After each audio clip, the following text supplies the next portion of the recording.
Halo semuanya, selamat datang di pembahasan kita kali ini. Hari ini kita bakal jalan-jalan seru menyusuri jalan raya digital. Kita bakal lihat langsung gimana sih sebenarnya perangkat yang kita pegang tiap hari ini bisa nyambung ke internet. Dan yang nggak kalah penting, gimana cara kita melindungi kargo atau data pribadi kita pas lagi melaju di jalan tol digital ini. Coba deh perhatiin sebentar perangkat kalian. Kalian lagi nonton Explainer ini pakai apa? HP, tablet, atau laptop? Nah, pertanyaannya, gimana persisnya perangkat kalian itu bisa terhubung ke internet sekarang juga? Apa kalian lagi nyantai pakai wifi di rumah? Atau lagi pakai data seluler di jalan? Tanpa koneksi yang nggak kelihatan ini, kita nggak bakal bisa ngobrol sekarang kan? Oke, ini peta perjalanan kita hari ini. Pertama, gerbang menuju internet.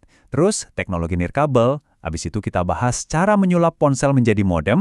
Dan terakhir, melindungi data Anda. Yuk, langsung aja kita mulai. Bagian pertama, gerbang menuju internet, jalan masuk.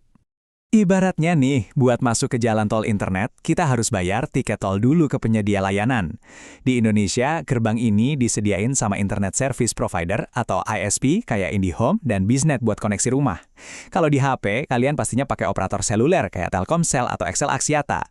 Nah, konsep kuncinya di sini tuh bandwidth. Anggap aja bandwidth ini sebagai batas kecepatan di jalan tol kalian. Makin gede bandwidth-nya, makin ngebut juga data kalian melaju. Lanjut ke bagian kedua. Teknologi nirkabel, keajaiban Wi-Fi. Kalian pasti sering banget kan nyebut kata Wi-Fi, apalagi kalau lagi panik kuota habis. Tapi tahu nggak sih, Wi-Fi itu sebenarnya singkatan dari Wireless Fidelity? Ini adalah jaringan lokal yang pakai standar komunikasi khusus, namanya IEEE 802.11.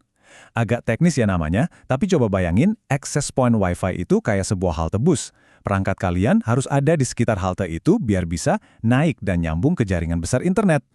Nah, di sistem halte bus tadi, pastinya butuh pengatur lalu lintas kan?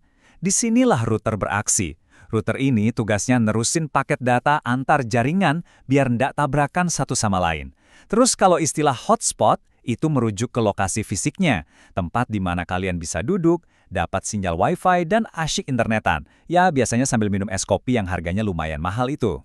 Masuk ke bagian ketiga, gimana cara menyulap ponsel menjadi modem alias jembatan pribadi kita.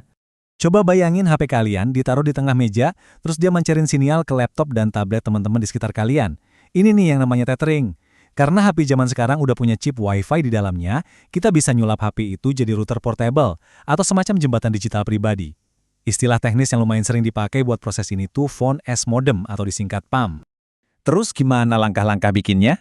Gampang banget kok. Tinggal buka menu pengaturan di HP kalian, nyalain mobile hotspot, terus, nah ini yang paling penting, atur nama jaringan dan bikin kata sandi yang kuat. Udah deh. Perangkat lain tinggal nyari nama jaringan kalian dan masukin passwordnya, seolah-olah HP kalian itu beneran mesin router Wi-Fi. Jadi perbedaan tegasnya begini. Kalau Wi-Fi, perangkat kita itu numpang nyambung ke jaringan lokal yang emang udah ada di suatu tempat. Tapi kalau tethering, kita ambil koneksi seluler dari provider di HP kita dan mengubah HP itu sendiri jadi modem yang ngebagiin sinyal ke perangkat lain. Beda banget kan fungsinya? Bagian keempat, melindungi data Anda, atau kita sebut aja mobil lapis baja. Oke, karena kita udah ada di jalan raya digital, kita butuh kendaraan yang super aman. Kenalin, enkripsi. Berasal dari kata Yunani kriptos, yang artinya tersembunyi atau rahasia. Enkripsi ini proses ngubah data biasa jadi kode rahasia yang acak. Tanpa ini, wah, transaksi belanja online, mobile banking, sampai chat pribadi kalian bakal ngalir gitu aja dan gampang banget disadap. Enkripsi ini bener-bener mobil lapis baja yang jaga kargo berharga kalian. Biar kebayang, ini cara kerjanya di balik layar. Misalnya Agus ngirim pesan ke Dewi. Begitu pesan dikirim, sistem bakal ngelakuin enskripsi. Pesan tadi seketika diubah jadi rentetan huruf dan angka acak yang sama sekali nggak ada maknanya, ini yang disebut ciphertext. Jadi kalau ada peretas iseng di tengah jalan, mereka cuma bakal lihat teks acak yang nggak bisa dibaca. Begitu sampai di HP Dewi dengan aman, pesannya didekripsi, alias dibalikin lagi jadi teks aslinya. Keren banget kan? Kalau mau lihat versi paling simpelnya, ada contoh klasik dari zaman dulu namanya Cheshire Cipher. Di sini hurufnya cuma digeser letaknya di alfabet. Misal, kita geser 3 langkah ke kiri. Huruf A jadi X, B jadi Y. Jadi kalau kalian nulis makan malam, yang kekirim tuh huruf-huruf aneh yang bikin bingung. Tentu aja ya, komputer zaman sekarang pakai rumus matematika yang jutaan kali lebih rumit dari ini. Tapi inti tujuannya sama persis, nyembunyiin pesan asli dari orang iseng. Terus, mungkin kalian mikir, kenapa sih repot-repot amat pakai enkripsi? Jawabannya karena data yang kita bawa tiap hari itu super sensitif. Bayangin aja, mulai dari rekam medis, transaksi bank, sidik jari, atau data biometrik, sampai kemana aja kalian pergi dan apa aja yang kalian cari di Google, itu semua informasi privat banget.